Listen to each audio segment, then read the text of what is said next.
Joining us from London is sports journalist Chris Skudder. Thank you, Chris, for joining us here on Asia One News.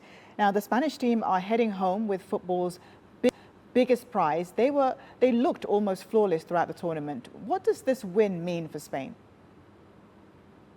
Well, it means they're the preeminent nation in world football, not just in the men's game, in the women's as well. They hold all the major tournaments. It's incredible. They won the European trophy, the European final against England in Germany 2 years ago.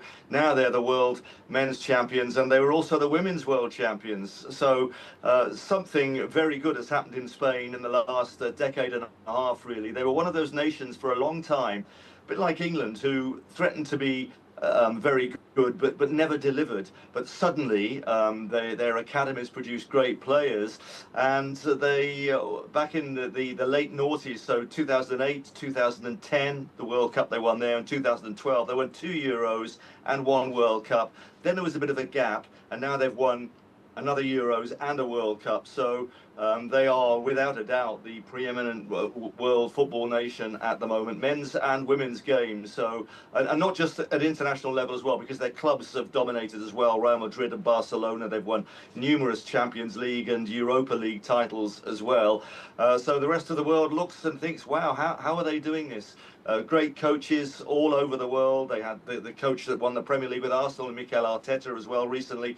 Yeah, they're doing everything right, and I think that's basically down to great preparation and putting a blueprint down for how you do things. And it's a lesson for other nations as well. You build from the bottom, you take your time, and it feeds right through to the national team. You produce great players, and they have a mentality now and a system that is just producing the goods time after time. And they were thoroughly deserving winners of this final. Argentina were absolutely terrible. I think most people would agree that they were a disgrace to the world game yesterday. They didn't want to play football. They came not to lose, tried to take it to penalties. They were dirty. They've done that so often in the past. It's a part of their footballing DNA. And I think the football was the winner last night, because the team who deserved to win it did win it, and Argentina, who did not deserve to win it, went home empty-handed. Very strong words. And Argentina's Lionel Messi is widely regarded as one of the greatest footballers of our time, you know. But was this his final World Cup, do you think? This is an end of an era. I think it probably will be. He looks a little bit upset. I mean, he's without a doubt one of the top 3 players that ever played the game. People would argue about who, and it's difficult comparing eras, but you know, go back 50 years, you got Pele, then another 30 years, you got Maradona, another Argentine, and Messi in recent times has been very much the top player in the world. And his stats in this particular World Cup are right up there as well, at 39. It's so interesting because footballers, you know, you tend to see their best years are in their 20s. But for Messi, on the world stage, didn't arrive till he was in his 30s. He won his first World Cup at the age of 35 in Qatar 4 years ago.